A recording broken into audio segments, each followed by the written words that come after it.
안녕하세요. 여기는 로테르담에 있는 스킬란드 하우스입니다. 이 건물이 로테르담 역사에 굉장히 중요하고 유니크한 건물인데, 전에 제가 올렸던 네덜란드 로테르담 배경으로 찍은 영상을 보셨다면 아시겠지만, 로테르담은 유럽 도시 치고는 건물들이 굉장히 신식이에요. 오래된 건물들이 이렇게 그대로 남아있는 프라하나 아니면 뭐 암스테르담하고만 비교를 해도 시내 중심에 그렇게 오래된 건물이 없어요. 그 이유가 로테르담이라는 도시가 제2차 세계대전이 일어났던 1940년 5월에 로테르담 시 전체에 폭격이 쏟아졌고, 그래서 그때 로테르담에 있는 시내 건물 대부분이 소실됐었어요.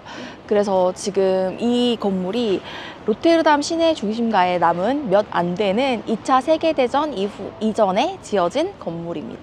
그래서 오늘은 네덜란드에서도 왜 로테르담이라는 도시에서 살고 있는가, 그래서 어떻게 로테르담에 살게 됐는가, 이런 이야기를 해볼 건데, 어떡하다 보니까 이 약간 시리즈처럼 연작을 하게 됐네요. 이게 왜냐하면 나를 처음 보는 사람들은 왜 어떻게 하다 보니까 왜 로테르담에 살고 있는지, 네덜란드에 살고 있는지 이게 궁금할 거 아니에요. 그래서 그런 이야기를 좀 나를 처음 본 사람이라면 뭘 궁금해할까라는 걸로 해서 이 영상이 이제 벌써 세 번째죠. 그래서 이런 영상을 만들게 됐네요. 그래서 오늘은 왜 네덜란드 중에서도 로테르담이라는 도시에 살게 됐는지 이렇게 천천히 얘기해 보도록 하겠습니다. 전 영상을 보고 오셨다면 우리가 왜 네덜란드에 사는가에 대해서 아시게 되셨을 텐데, 만약에 보시지 않았다면 보고 오시는 게 맥락을 이해하시는 데 더 도움이 됩니다. 그래서 저희가 체코 프라하에서 처음으로 네덜란드로 이사 왔을 때는 그 토마스 부모님 댁에서 몇 주 동안 같이 지냈었어요. 근데 이게 약간 좀 웃긴 에피소드가 있는데, 그때 우리가 토마스 부모님이랑 같이 살았을 때 그 토마스 부모님 친구분들이 그런 이야기를 한 거예요. 자식들이 잠깐 같이 지낸다는 말을 믿지 마라, 이렇게 얘기를 하셨는데, 그게 왜 그랬냐면 그분 자녀분이 잠깐 같이 지내게 될 거야. 그래서 그 상황이 어떻게 좀 안 좋은 일이 생겨서 잠깐 같이 지내게 될 거야. 그리고 그분 댁에서 1년 반을 같이 살았던 적이 있어서 그 토마스 부모님한테 자식들이 잠깐 같이 산다는 말 믿지 마라고 했는데, 그러나 그분은 저를 모르셨고, 우리는 그렇게 같이 지내게 된 지 3주 만에 우리 살게 된 월세 집을 구해서 나가게 됐습니다. 그래서 아니, 토마스는 나랑 거의 그때 10년 정도 같이 살았을 때니까, 얘는 이미 내가 이런 일을 되게 빠르게 처리한다는 거를, 이게 뭐라 해야 되지? 이미 경험으로 체득을 한 거야. 뭐 얼마 안 걸리겠구나 했는데, 우리 유러피안들은 저를 과소평가했던 거죠. 아무리 빨라도 뭐 그래도 얼마 정도 시간이 필요하지 않을까 했는데 3주 만에 집을 구해서 나가서, 그래서 그분들이 되게 머쓱해졌던 그런 재미있는 에피소드가 있습니다. 그래서 처음으로 우리가 네덜란드에서 구했던 집은 그 1년 단위로 계약을 하는 월세 집이었어요. 근데 이게 네덜란드에서 집을 한 번이라도 찾아보신 분들이라면 아시겠지만, 그 네덜란드가 집을 구하는 게 진짜 힘들어요. 그래서 그 네덜란드 부동산에 관한 이야기는 제가 다음에 기회가 되면 다른 영상으로 또 한번 이야기를 해보도록 할게요. 그래서 다시 우리 얘기로 넘어오자면, 그래서 저는 네덜란드는 집을 구하는 게 힘드니까, 그때까지만 해도 우리는 무슨 생각이 있었냐면, 그 1년짜리 월세집에 살면서 우리가 그러니까 매매를 할 집을 구해야겠다라고 생각을 했던 거예요. 그래서 1년 정도 시간을 두고 천천히 이렇게 집을 구해야겠다라는 생각으로 그 집에 들어갔는데, 그러나 저는 또 저를 과소평가했던 것이고, 그러니까 대부분의 사람들은 1년 걸리는 것도 되게 얼마 안 걸렸다라고 말할 정도로 네덜란드에서는 집을 구하는 게 굉장히 힘들어요. 안 그래도 토마스가 얼마 전에 얘기했는데, 네덜란드 인구가 이제 1,800만이 넘었대요. 근데 네덜란드 사이즈가 제가 알기로 충청 남북도 를 합친 정도의 사이즈라고 하거든요. 그래서 우리나라 국토 면적의 4분의 1 정도밖에 안 돼요. 근데 이제 1,800만 명이 사는 데니까 인구 밀도가 전 세계 어느 나라보다도 높은 편이고요. 그리고 또 얘네는 그 건물을 올릴 때 규제가 굉장히 심해서 그 높은 건물이 별로 없어요. 그래서 용적률이 높은 건물이 굉장히 적기 때문에 그래서 수요에 비해서 공급이 항상 모자라거든요. 그래서 대부분 심지어 네덜란드 유학 오시는 분들 중에서 집을 못 구해서 유학을 유예하시거나 아니면 포기하시는 분들이 있을 정도로 네덜란드 부동산이 굉장히 competitive? 경쟁률이 굉장히 높습니다. 아이넴이라고 하는 네덜란드 서쪽 도시에 살았던 건 토마스 부모님이 있었기 때문입니다. 그래서 우리가 토마스 부모님하고 가까이에 살려고 거기에 살았던 거고, 그리고 우리가 그 아이넴에 살 수 있었던 가장 큰 이유는 토마스 회사가 그 네덜란드 지도에 보면 정말 최중심가에 우트렉이라고 하는 도시가 있어요. 이게 네덜란드어로는 우트렉이고 영어로는 유트렉인데, 이게 한국에서는 왠지 모르겠는데 위트레이트라고 돼 있더라고요. 그래서 이유는 잘 모르겠는데 이거는 제가 그 우트렉 출신 친구한테 물어봤어요. 네덜란드어로는 우트렉, 영어로는 유트렉이라고 하고, 그런 도시가 최중심가 도시가 있는데, 여기는 그 정말 네덜란드에 있는 모든 주요 도시에 모든 기차가 다 다녀요.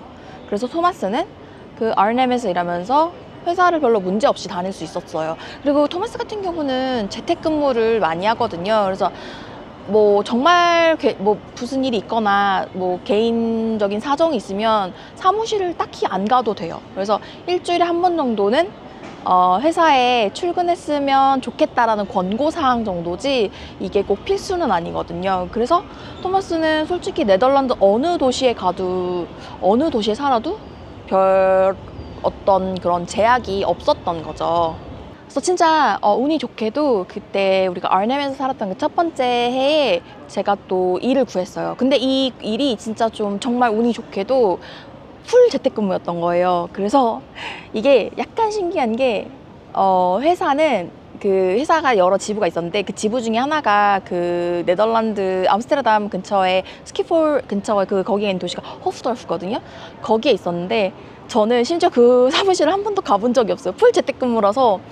근데 또 신기했던 건 그 지부는 호프돌프에 있는데 우리 팀은 스페인에 있고 일은 미국 회사랑 한 아주 신기한 조합의 인터내셔널 기업이었습니다. 그래서 다행히도 일을 구해서 했었는데 좀 경기가 안 좋아지면서 1년 계약이었는데 그 1년 계약 후에 재계약을 하진 않았어요. 그래서 또 새로 일을 찾아야 되는 상황이 됐죠. 그래서 새로 일을 찾게 됐는데, 여러분 전에도 말했듯이 여러분 아르넴이라는 도시 별로 들어본 적이 없으시잖아요. 그 이유는 여기가 굉장히 그 네덜란드 로컬 시티이기 때문입니다. 실제로 가보면 그 외국인이 별로 없어요. 그리고 거기에 있는 회사들은 대부분 네덜란드 내수 회사가 많기 때문에 그 네덜란드어를 필수로 했었어야 했어요. 근데 저의 네덜란드 실력은 한 16개월 영어 수준이기 때문에, 그래서 헬로 땡큐 이런 거 할 수 있는 정도이기 때문에 아무래도 제가 일을 구할 정도의 언어 능력은 되지 않았던 거예요. 그래서 이제 또 일을 좀 네덜란드 전역을 좀 찾아보기 시작해서, 실은 맨 처음에 좀 집중적으로 찾았던 거는 우트렉이었거든요. 왜냐면 우리가 그 살고 있던 도시에서도 기차로 출퇴근할 수 있을 정도니까. 그래서 했었는데 정말 우연찮게도, 운이 좋게도 저는 그 헤이그에 있는 회사에 또 입사를 하게 된 거예요. 그래서 이제 지도에서 보면 아시겠지만 헤이그가 네덜란드 거의 서쪽 끝에 있어요.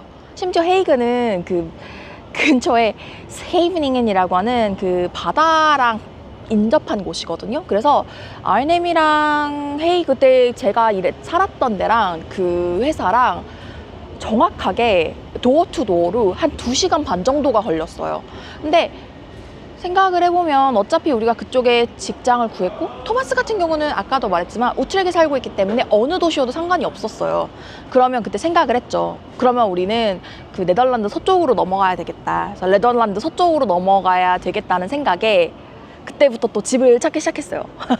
그래서 그 집을 찾았었는데, 제가 전에 부동산 얘기 잠깐 했었잖아요. 그건 또 나중에 자세하게 얘기한다고 했었는데, 처음에 우리가 집을 구할 때 그 네덜란드가 그 암스테르담, 노테르담, 헤이그가 굉장히 가까이 있어요.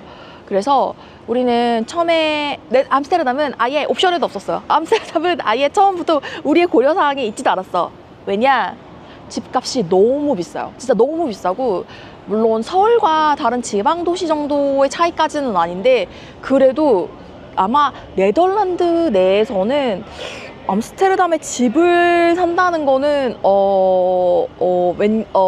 부모님이 부자거나 본인이 스타트업으로 돈을 엄청 벌었거나 자수성가했거나 아니면 뭐 비트코인의 수혜를 받아서 뭐 벼락부자가 됐거나 로또가 됐다거나 그러지 않고서는 사회초년생들이 집을 사는 건 거의 불가능한 지역이라고 생각하시면 되겠어요.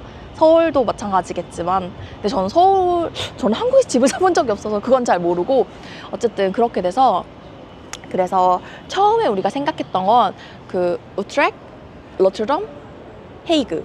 아, 근데 솔직히 이것도 잠깐만요. 발음을 다시 하자면 우트렉, 로터담, 덴하흐 이렇게 세 개에서 옵션이 세 개였어요. 근데 이게 우트렉이랑 덴하흐 같은 경우는 집값이 비싸고 매물이 없어요.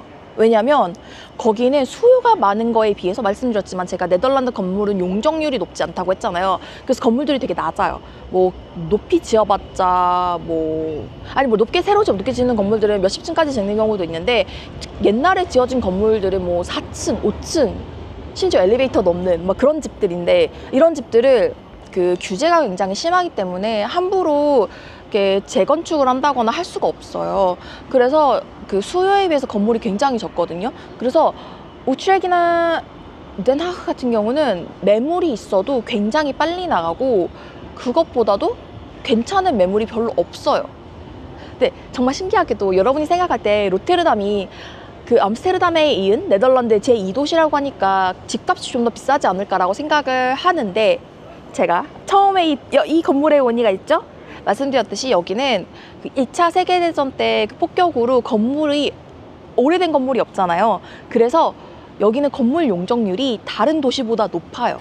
그래서 매물이 다른 데나흐나 우리가 생각하고 있던 데나흐나 그 우트렉에 비해서 우리가 생각보다 고를 수 있는 매물이 여기가 더 많았어요. 그래서 오늘 제가 길게 지금 풀어드린 얘기를 짧게 하자면 제가 일을 덴하흐에 구해서 여기에 로테르담에 집을 우리가 살만한 집이 로테르담에 있어서 로테르담에 오게 되었다 이런 이야기입니다. 제가 왜 오늘 여기 와서 촬영을 했는지 혹시 아시겠나요? 제가 저의 그 스토리의 완성을 위해서 제가 이렇게 나름 백그라운드를 깔아보았답니다. 그래서 저희는 지금 네덜란드 로테르담에 살고 있고요. 지금 네덜란드 로테르담으로 이사 온 지는 한 반년 정도 됐어요. 그러니까 생각보다 로테르담의 뉴비랍니다. 그래서 지금 로테르담 좋은 것 같아요. 지금 살아본 거로는 굉장히 좋은 도시고